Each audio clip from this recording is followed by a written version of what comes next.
Hi guys, and welcome back to Rebellious Menstruation. And this video is another cloth pad tag. I think this is cloth pad tag number 7, but can't really remember, but hey, we'll go with that. Okay, so we'll jump right in. So question number 1 is, why are disposables eco-friendly to you? Basically the average Australian uses 10,000 to 12,000 disposable products per lifetime, and I don't want to contribute any more than I already have to that. If we can have every woman using a reusable product that is, 12,000 up to 12,000 disposable products per woman, which you have to remember worldwide is 50% of the population, that doesn't go into landfill. Question number 2 is, what made you finally decide to switch to reusables? Essentially, as just mentioned, waste and also my health. So I had contact dermatitis on my vulva due to the bleaches and chemicals in disposables, and also I had cramps. I had severe cramping in regards to internal protection and tampon use. Also, my mental and emotional health was affected by the fact that I used disposable products. And what I mean by that is basically I resented having my period every month. It really upset me. I'd get, I think everything was exacerbated by the fact that I used disposable products, and I hated them so much. And, for me, internal protection like tampons would hurt, would create rashes on my vaginal canal entry, and so that would then upset me even more. So when I switched to menstrual cups and cloth pads, when I didn't have any of those adverse reactions, it made me a lot more happier, made my period a lot more easier, and so that was just like a massive difference. Question number 3 is, when did you start using reusables, and what product did you start with? I ordered a cup and cloth pads in about October 2017, and I ordered them because they were cheap, and I just wanted to test them out before I took the leap and bought WAM products or bought a more expensive cup. Or bought a more suitable cup. I just wanted to see if I could use them or if I wanted to use them. Rather quickly, I bought WAM produced products, which of course is what these are, all WAM produced products. And and I also bought a Diva cup, because the Diva cup is what was what was available in a place called Chemist Warehouse in Australia, which is like a pharmacy. And I bought the Diva cup, and obviously started purchasing products off Etsy, and it was just an almost immediate change. I spent quite a bit of money, I guess, amassing a collection, and in kind of my progress and learning, I bought more products than I actually needed. I still currently have probably more products than I technically need to get through my cycle. However, what I did is I de-stashed about 50 menstrual cloths to my sister. So she and I de-stashed, I think, 3 menstrual cups to my sister, including this first one that I purchased. I think the first 2 that I purchased I de-stashed to my sister.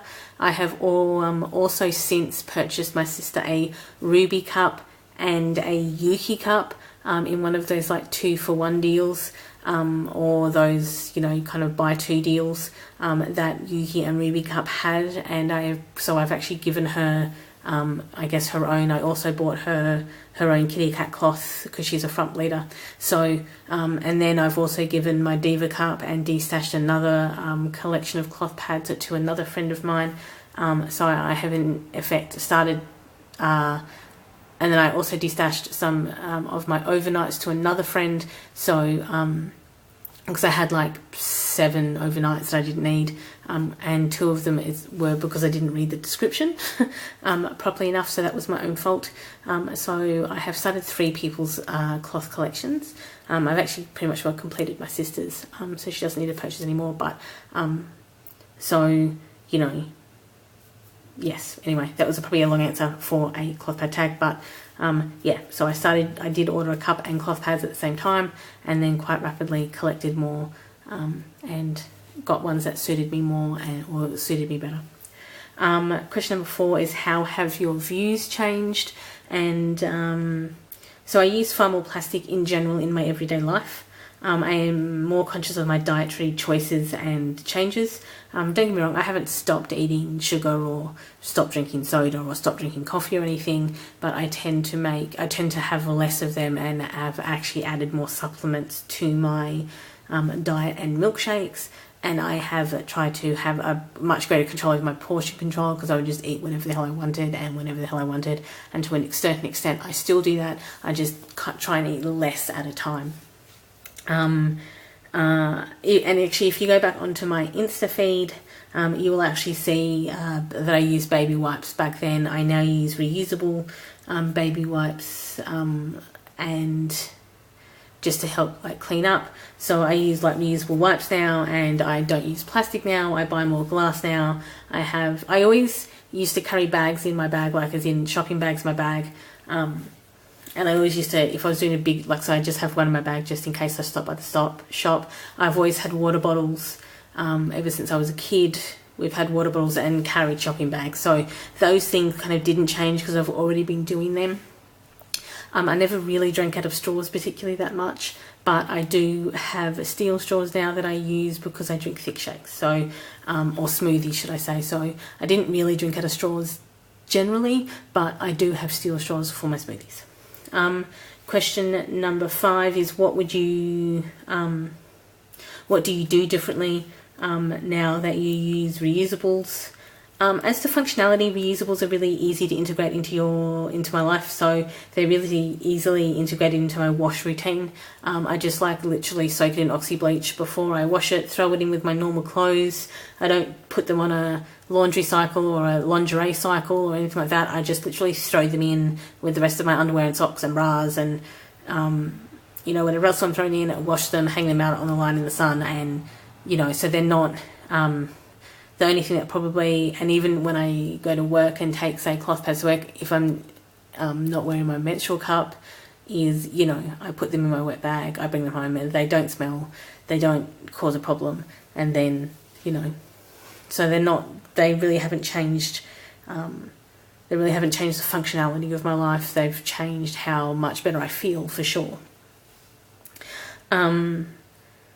So I also probably consider my diet a little bit more, and I have upped my supplements in my diet, like turmeric and peppermint oil and magnesium, so that I cramp less and have less issues with muscles and stuff like that. Question number 6 is, do you speak to other people about reusables, and what are their responses? Basically, the answer to this is whenever and wherever possible. So much so that I started this channel because I wanted to speak about them more. Feedback from women can range from downright offensive or outright offensive, along the lines of that it's disgusting or gross, or even probably more insulting that I can't afford to buy disposable products. It's almost an indignation that I would dare reject disposable products and use reusables. It's kind of almost this idea that I've rejected this kind of modern society and kind of gone back to like ancient, it's almost kind of considered oppressive, which I find really, really weird, because we have a lot more freedom in how we can take care of our stuff now. We have washing machines, and don't get me wrong, I think back in the 20s and 30s, washing, if you weren't wealthy enough to have a maid, washing would be awful and twin tubs or annoying. We have washing machines now. Well, okay, I live in a house with a washing machine, even though it's in an outhouse, so I guess that's still kind of privileged, but a lot of people who may live in an apartment will still have a centralized laundry room, so to a certain extent it's actually they're not that hard to kind of take care of and look after anyway, especially in this modern world. So because it's such a modern world, it's actually been easier to take care of this stuff.